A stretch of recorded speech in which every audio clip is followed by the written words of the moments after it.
Good afternoon, grade 5. Good afternoon, ma'am. Stand for opening prayer. In the name of the Father, the Son, and the Holy Spirit. Amen. Once again, good morning, class. Good morning. We will now take your seat. So, how are you today? We're all fine. Okay, I'm glad that you are fine today. So, let me check your attendance. Say present if I call your name. Casey. Present. Carl. Kurt. Present. Wendy. Present. Okay, I'm glad that the absent is for today. So, now, who can still remember our last topic yesterday? Anyone? Yes, Carl. It's all about solid figures, ma'am. Okay, very good. What about a solid figures? What is a solid figures? Anyone?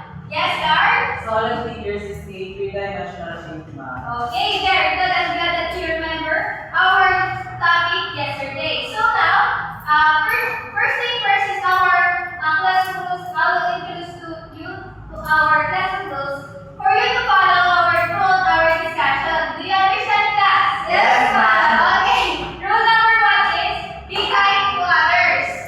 Number 2 is bring necessary materials. Rule number 3 is raise your hand if you want to skip. And the last rule is keep the classroom clean and tidy. Do you understand our classroom rules, class? Yes, ma'am. Okay, very good. So who wants to play a game? Okay. This game is called what time is it? So you will put it live and then you will pick a piece of paper here.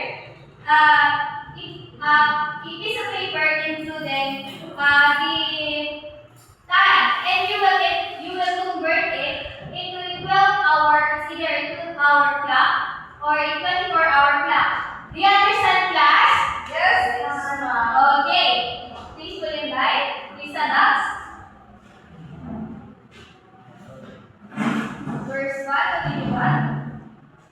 10 a.m. 10 o'clock a.m. So, what do you think? Is it 12-hour clock or a 24-hour? 12-hour clock, ma'am. Okay, very good. Next. What did you got? 22 po. What do you think? Is it 12-hour clock or a 24-hour clock? 24-hour clock. Okay, very good. Next. 16:30. 30. 16:30. Okay, what do you think? Is it 12-hour clock or 24-hour clock? 24-hour clock. Okay, very good. Next.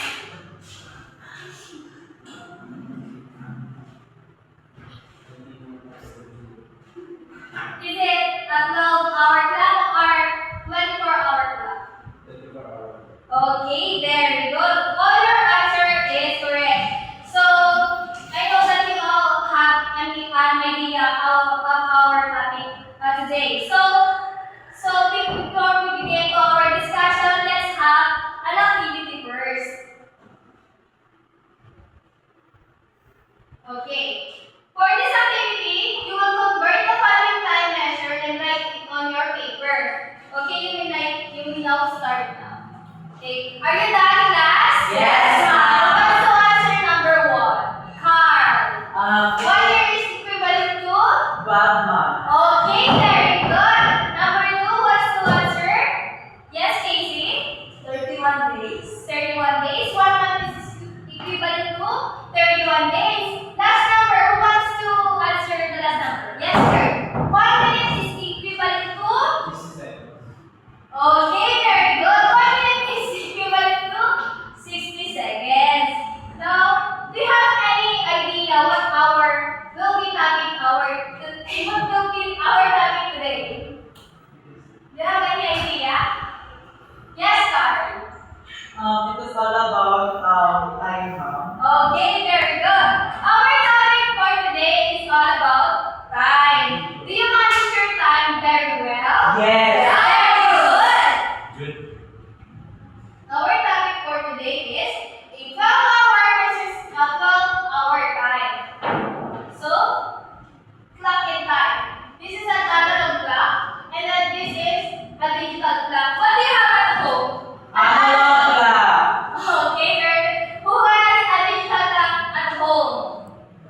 Not. Okay, a digital clock can show a 12 and 24-hour time, like just like this. Is it it tells AM to PM. So the analog clock is show a 12-hour time. Have you seen an analog clock? Yes. Okay, good. An analog clock shows number 1 to 12, like this. This means two full rotation represent the 24 hour. Do you understand that? Yes. When an analog clock shows a specific time, let's say 8:30, it could mean 8:30 a.m. or 8:30 p.m. An analog couldn't tell if is it a.m. or p.m. Okay, do you understand an analog clock, class? Password sa Okay, let's proceed to a digital clock. Tatlong 07 password sa apps. An analog clock would show time in two main ways. 12-hour time, just like 4:30 a.m. So 24-hour clock is 4:30 hour. So the digital clock is okay. Let's proceed to a 12-hour time. So 12-hour time needs to include a.m. or p.m. because it breaks up the day into 12-hour halves. The a.m. and p.m. tells us is it before midday, the a.m. in the morning, and it is after midday or in the afternoon is p.m. Do you understand, class? Yes, ma'am. Okay, very good. Next is the 24-hour time, sometimes called a military time. Have you heard a military time? Yes, Yes, ma'am. very good. A 24-hour time covers all 24 hours in one day, so it does not need to show AM or PM. For 24-hour time, 0 o'clock and 11:59 is midnight to almost midday. It shows AM in a 24-hour clock and 12 o'clock to 20 or 23:59 is midday or the midnight. Do you understand, class? Yes. Okay, very good. To convert, this is how you convert a 12-hour time to 24-hour time. So, listen carefully. So, to convert 12-hour time to 24-hour time, add 12 to the hours after midday.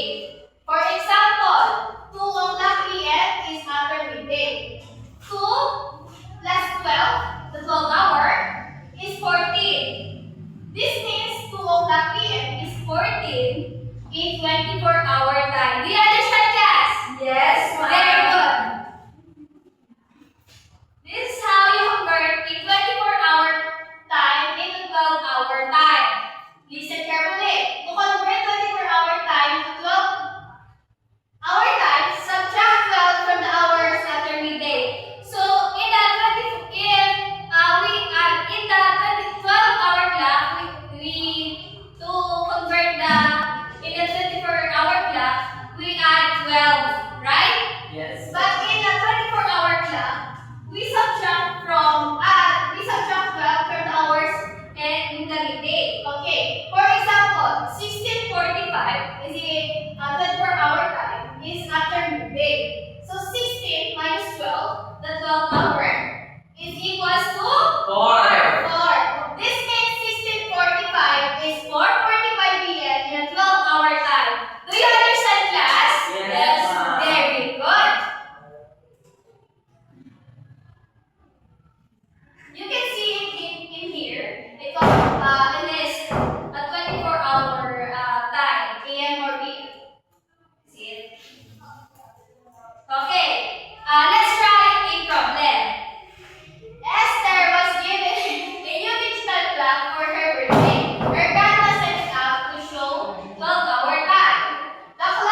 Okay, the group one for the group one. And this is for the group two.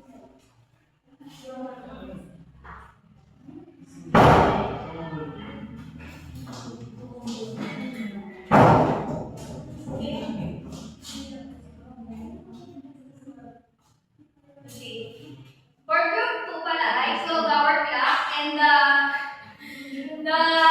group 1 is the 24-hour clock. You have 5 minutes to prepare.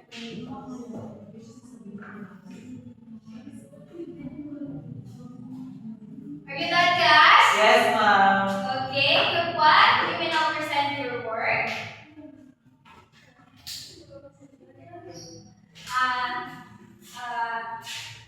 Nakalagay po dito ay 8:25. Pag kinonvert po siya is 8:25, ang magiging oras po ay 24 o'clock. Because ang oras po ay 25 hours. And the day, sa ikalawang number po ay 1:30, pag convert po sa 24-hour clock, ay 30 minutes lang. Okay, very good. Please give 5 claps for group 1.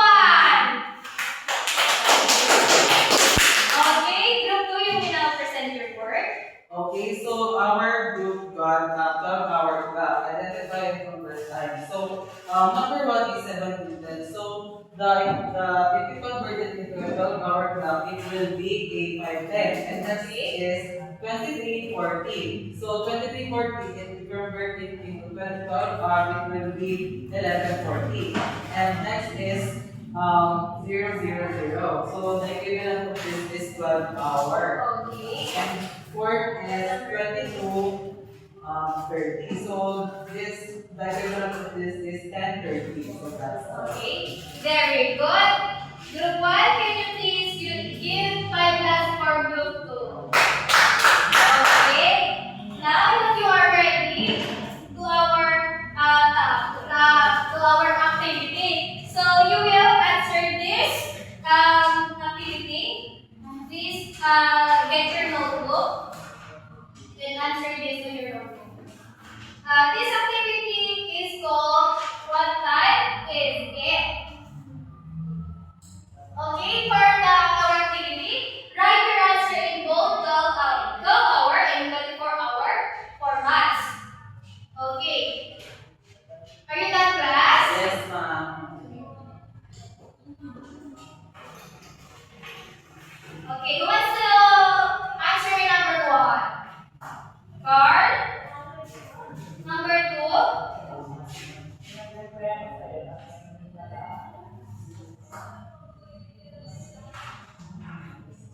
Okay, number 4 wants to answer.